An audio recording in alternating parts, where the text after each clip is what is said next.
We actually, in Local 2, we organize what's called property services. So that includes janitors, security guards, anyone belonging in the property services division. The reason why these individuals need a union is that they're making at least minimum wage. There's no benefits, there's no job security, and there's very minimum lack of respect that these workers are receiving. The industry is very competitive. Contracts get changed all the time, and a lot of these individuals are working 2-3 jobs just to make ends meet. What kind of abuses are you hearing about from workers, Mr. Cicero? Excuse me. I don't speak too much English. I speak in French, Spanish. ¿Qué preguntó?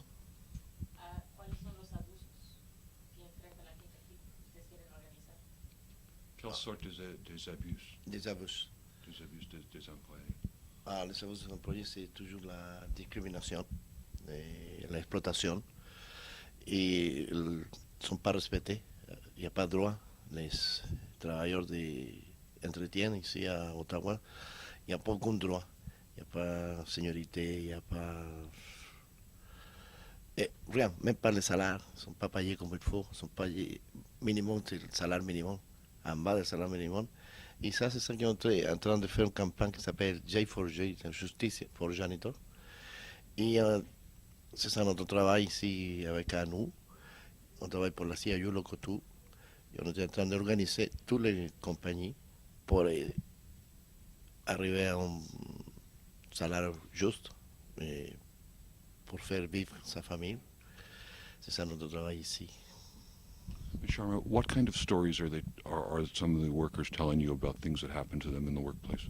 Well, a lot of them are talking about doing a job not just for one individual, sometimes 2 or 3. So their workload is very heavy.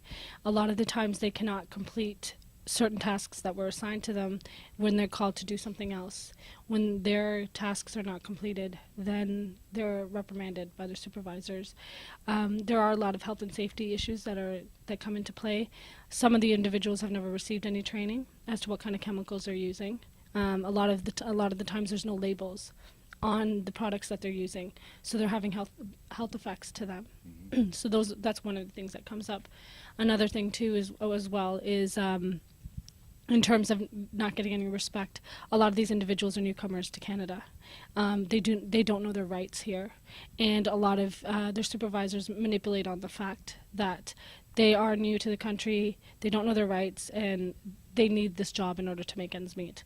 So a lot of discrimination is taking place. There is tons of harassment that goes on as well. A lot of people get berated. There's individuals that we know of that get yelled and screamed at to the point that they do have anxiety attacks at work. Please tell me the story you told me earlier about the Haitian woman. Sure. There's one of these, a government building actually, that a woman was working, and her supervisor had started to ask her why a toilet roll was not replaced in a certain washroom that she was supposed to clean. She said that she was just about to go replace that. While she was talking to her supervisor, he said, "Do not look at me in the eyes when I'm talking to you. You have no right to look at me. Look down when I'm talking to you." And he told her, just berated her. She collapsed at work. A nurse that was on duty actually came to see her. They said that she needed to go to the hospital. She had a minor heart attack, or what they're saying, caused due to stress. She was off of work for 4 days, as required by the doctor at the hospital. She had informed the employer that she was going to be off for 4 days. When she did come back to work, she showed the doctor's note. At that point, they told her that her position was terminated. What is the difference in working conditions for workers on the Ottawa side of the river and workers on the Quebec side of the river? The difference between the Ottawa side and the Quebec side is, in Quebec there's a decree. So I believe, and Boris can correct me if I'm wrong, the janitors that are working there are making close to $15 an hour. That is the starting rate for anyone that starts working in the industry. Whereas here on the Ottawa side, it's minimum wage. Some companies are paying their individuals $9.25 an hour.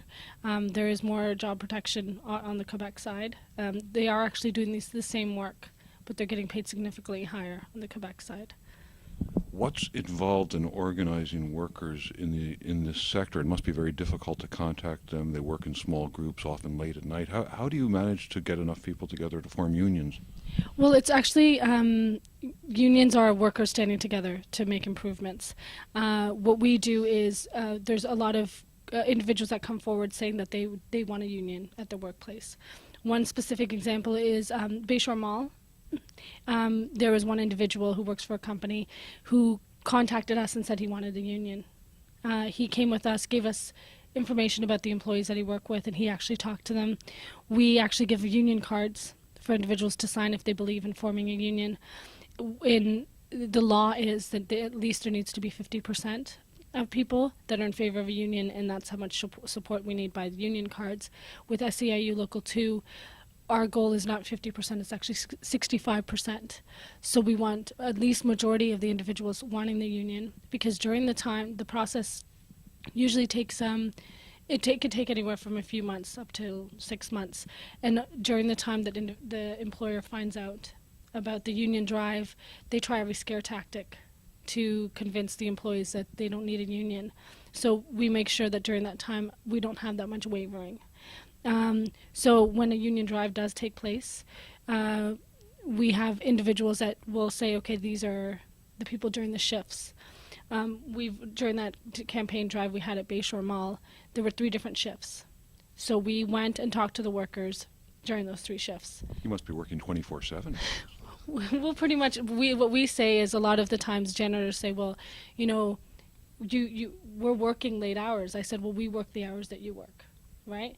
And that's the truth to it. If in order to make improvements for them, it doesn't matter, sleep we can have whenever. We just want to make sure that if someone really wants to make changes at the workplace, that we're there working the hours that they work. And workers, I understand, are often intimidated when there's an organizing drive going on. There is. A lot of the individuals are scared about losing their job. We reinforce to them that the laws here in Canada to protect them. No one can be fired if they're trying to form a union. It's every Canadian's right to form a union at their workplace. So we educate them on that aspect of it. When they do sign a union card with SEIU Local 2, we ask them to sign the union card and to take a picture. We ask them to take pictures for 2 reasons. The first reason is to show this is proof that they actually signed the union card and that this is a way to protect them. The second is to show solidarity. And like you said, individuals work different shifts. There are small groups. We usually put it on a leaflet or a flyer to show the workers that you're not the only one that's trying to make things better at your workplace. And they have proof of all the individuals that are working with them. Now, you've recently had a successful ratification of a new unit. Can you tell me about that, please? Sure. Based on what I had just mentioned about Bayshore Mall, the company decided that they know how hard we're going to fight to unionize the entire company. So this is very rare. The president sat down with Boris and a few of us and said that they would like to sit down and give us certain access to their buildings. So due to that, we organized a ratification vote with that company with 205 individuals. And there were 2 other companies, one with 42 individuals and the other one was with 20. So over 260 people. We had a ratification vote on Saturday and we won. So that's... Congratulations.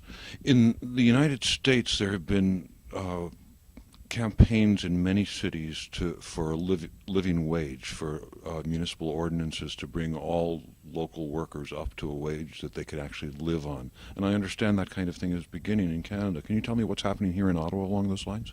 There is another organization that we work really closely with. It's called ACORN. ACORN is having a rally today at 1 o'clock to put pressure on the politicians to implement a living wage rate. I believe it's $13.50 as if I'm not mistaken. And there are certain changes that are being made saying that the minimum wage should be brought up to $10 an hour or whatever the case is. But based on the amount of money that's being spent on just basic necessities, $9, $10 an hour is not sustainable.